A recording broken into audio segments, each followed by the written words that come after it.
Breaking news చూస్తున్నాం. ఏపీలో కూటమి సర్కార్ మరో కీలక నిర్ణయం తీసుకుంది. ప్రభుత్వ ఆసుపత్రుల్లో ప్రసవించిన వారికి ఉచితంగా ఎన్టీఆర్ బేబీ కిట్లు అందించాలని కూటమి ప్రభుత్వం నిర్ణయించింది.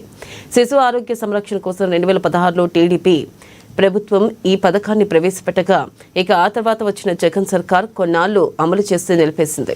తాజాగా ఎన్టీఆర్ బేబీ కిట్ల పేరుతో ఈ పథకాన్ని పునఃప్రారంభించేందుకు కూటమి ప్రభుత్వం చర్యలు చేపట్టింది. ఈ కిట్లో దోమతెరతో కూడిన పరుపు, వాటర్ ప్రూఫ్ షీటు, ఇక దుస్తులు, నాప్కిన్లు, తువాళ్లు, సబ్బు పెట్టే, పౌడర్, ఆయిల్, షాంపూ, బొమ్మ వంటి 11 వస్తువులు ఉంటాయి.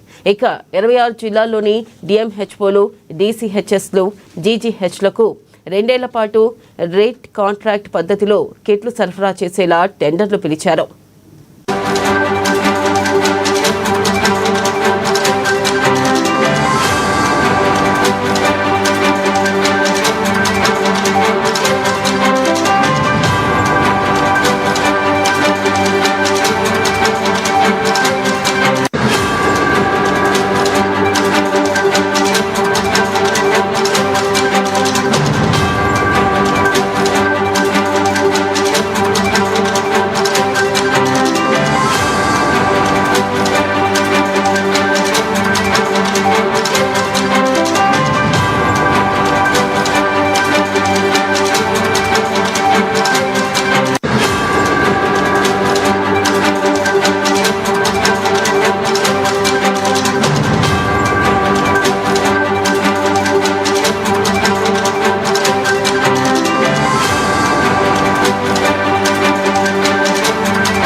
బ్రేకింగ్ న్యూస్ చూస్తున్నాం. ఏపీలో కూటమి సర్కార్ మరో కీలక నిర్ణయం తీసుకుంది. ప్రభుత్వ ఆసుపత్రుల్లో ప్రసవించిన వారికి ఉచితంగా ఎన్టీఆర్ బేబీ కిట్లు అందించాలని కూటమి ప్రభుత్వం నిర్ణయించింది. శిశు ఆరోగ్య సంరక్షణ కోసం 2016లో టీడీపీ ప్రభుత్వం ఈ పథకాన్ని ప్రవేశపెట్టగా ఆ తర్వాత వచ్చిన జగన్ సర్కార్ కొన్నాళ్లు అమలు చేసి నిలిపేసింది. తాజాగా ఎన్టీఆర్ బేబీ కిట్ల పేరుతో ఆ పథకాన్ని పునఃప్రారంభించేందుకు కూటమి ప్రభుత్వం చర్యలు చేపట్టింది. ఈ కిట్లో దోమతెరతో కూడిన పరుపు, వాటర్ ప్రూఫ్ షీటు, దుస్తులు, నాప్కిన్లు, తువాళ్లు, సబ్బు పెట్టే, పౌడర్, ఆయిల్, షాంపూ, బొమ్మ వంటి